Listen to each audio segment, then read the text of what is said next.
नमो तस्स भगवतो अरहतो सम्मा सम्बुद्धस्स।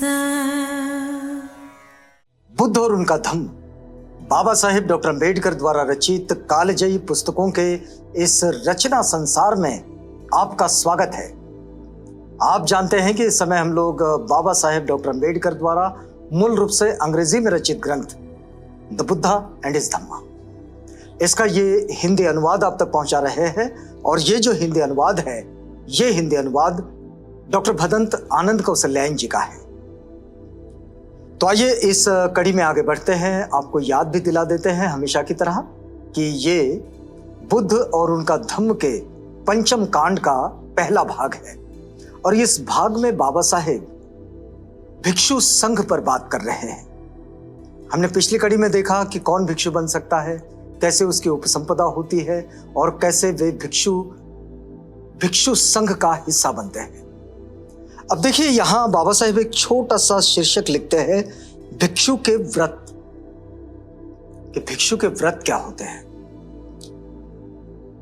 लिखा गया है कि एक उपासक और एक श्रामणेर भी शील ग्रहण करता है, उसे वे पालन करने होते हैं। चाहे कोई उपासक हो चाहे श्रामणेर हो, वो जो शील ग्रहण करता है उसे उसका पालन करना होता है। एक भिक्षु उन शीलों को शील के रूप में ग्रहण करता ही है। एक भिक्षु जो होता है वो उन शीलों को शीलों के रूप में ग्रहण करता ही है, किंतु उन्हें व्रत के रूप में भी ग्रहण करता है। इसका फर्क समझिएगा।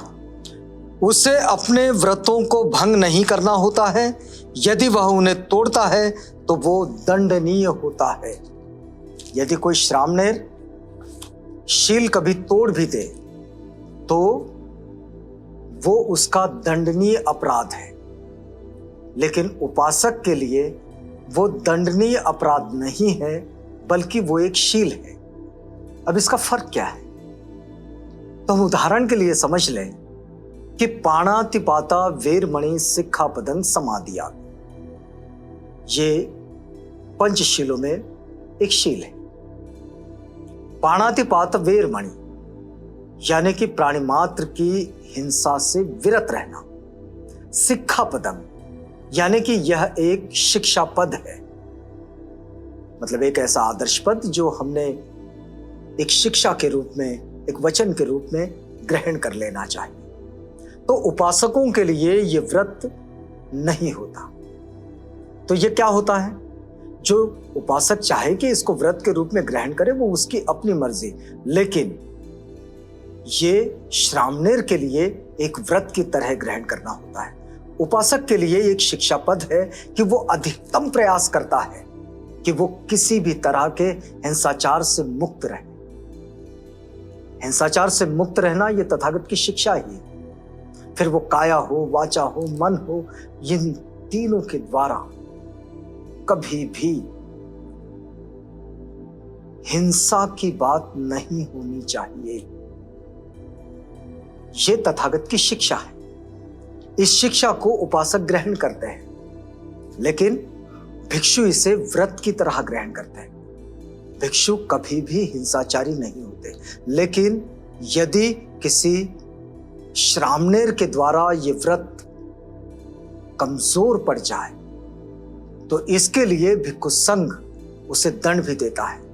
तो ये दंडनीय अपराध होता है, इस बात को भी समझना बहुत जरूरी है। तो भिक्षु के व्रत के इस अध्याय में बाबा साहेब इस बात को लिखते हैं। अब देखिए, एक भिक्षु स्त्री गमन से विरत रहने का व्रत लेता है।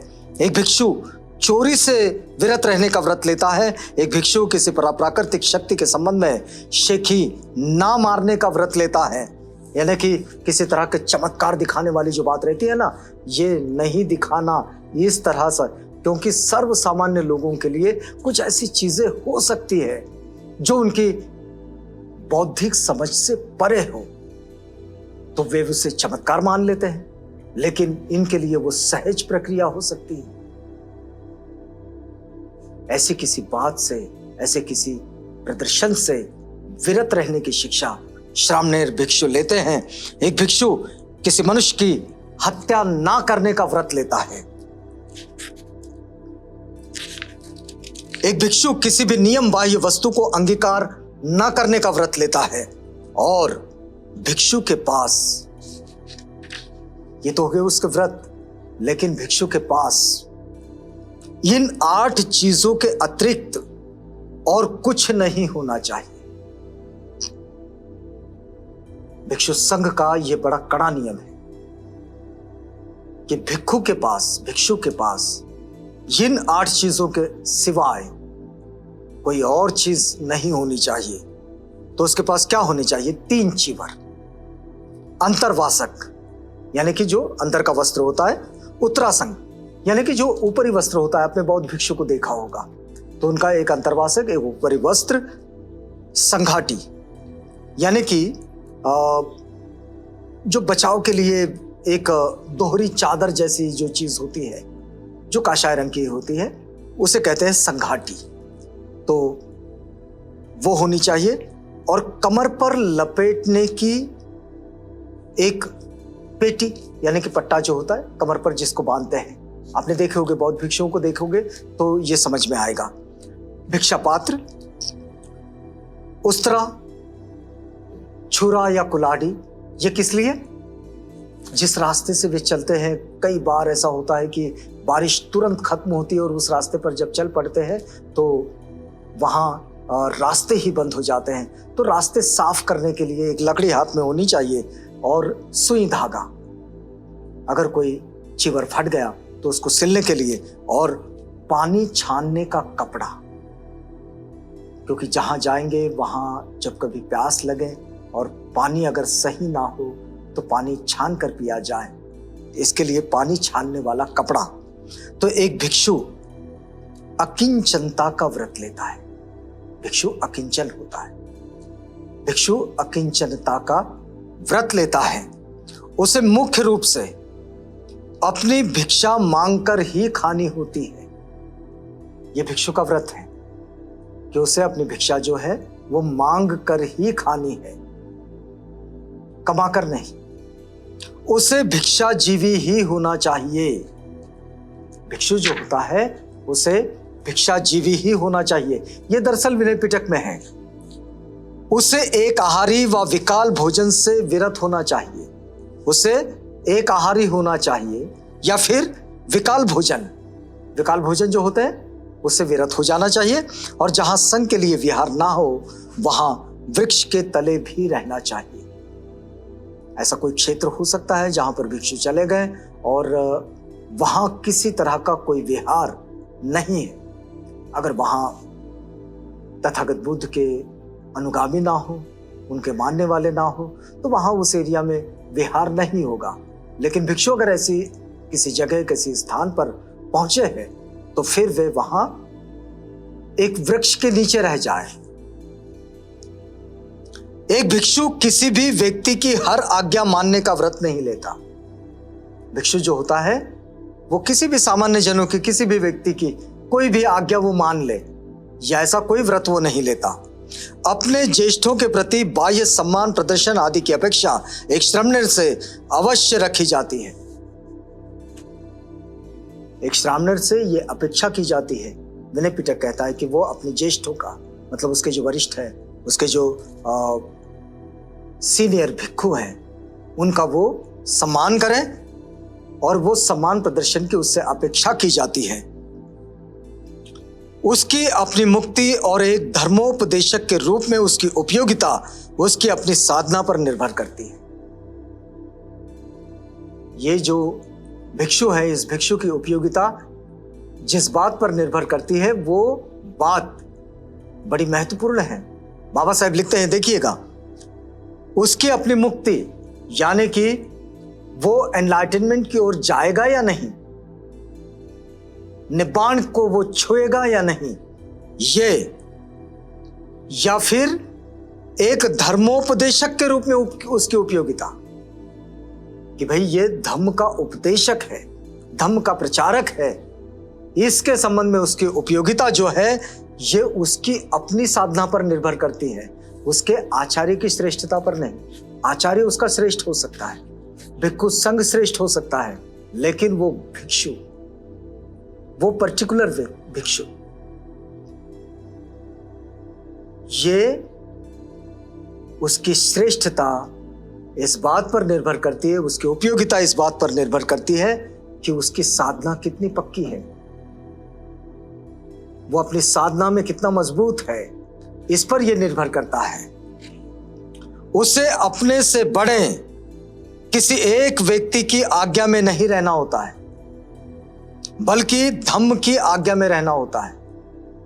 भिक्षु को अगर किसी की आज्ञा में रहना है तो वो अपने किसी श्रेष्ठ आचार्य की आज्ञा में नहीं रहेगा, वो रहेगा तथागत के विनयों की आज्ञा में, उनके धम्म की आज्ञा में, उनके नीति वचनों की आज्ञा में, ये जो बुद्ध वचन है उनकी आज्ञा में। यहां इस बात को समझेगा कि तथागत ने यह बड़ा स्पष्ट रूप से कह दिया था कि धम्म का उत्तराधिकारी केवल धम्म है और कोई नहीं, कोई व्यक्ति नहीं है। तो व्यक्ति की जगह क्या है? धम्म ही, यानी कि बुद्ध वचन ही उसका उत्तराधिकारी है। तो ये जो बुद्ध वचन है इसी की वो आज्ञा मानता है और इसी की आज्ञा में उसे रहना होता है। उसका बड़ा न किसी पराप्राकृतिक प्रज्ञा का ही मालिक बन जाता है या मालिक माना जाता है, और न ही उसके पास कोई ऐसी सामर्थ्य होती है जो उसे पाप मुक्त कर सके। यदि कोई अपने आचार्य से यह आस लगाए बैठा कि ये मुझे पाप मुक्त कर देगा, तो यह संभव नहीं है, क्योंकि यह संसार का ही नियम है कि यहां जो जो बोया जाता है वो सब काटना होता है। तो पुण्य का संचय होना, यानी कि अच्छाई का संचय होना, ये पाप का जो प्रभाव है, बुराइयों का जो प्रभाव है, उसको कम कम कम कम करते हुए उसको नष्ट होने की स्थिति तक ले जा सकता है। लेकिन जितना अच्छाई का संग्रहण होगा हमारे पास, उस पर यह निर्भर करता है। एक भिक्षु अगर किसी अपने ज्येष्ठ भिक्षु से यह आस लगाए बैठा हो कि यह मुझे पाप मुक्त कराएगा, तो ऐसा नहीं होता। फिर देखिए आगे, यदि खड़ा रहता है तो वो अपने बल पर खड़ा रहता है।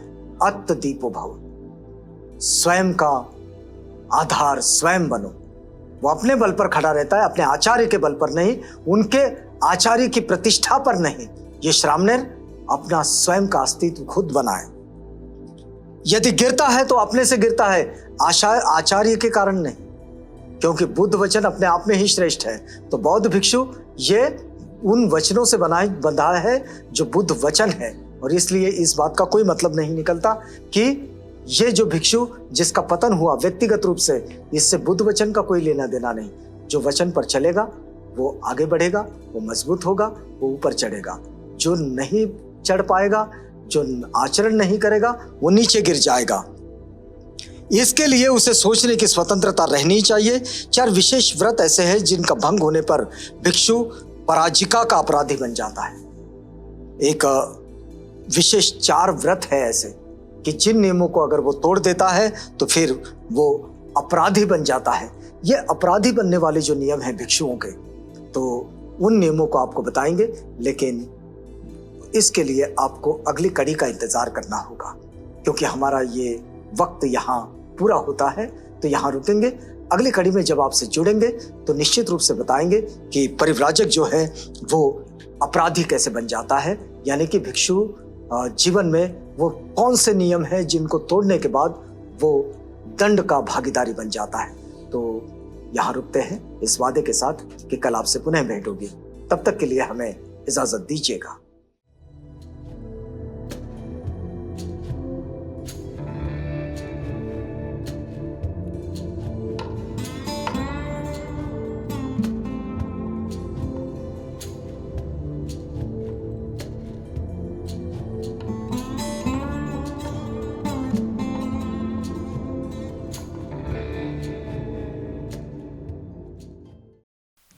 बुद्ध और उनका धम्म।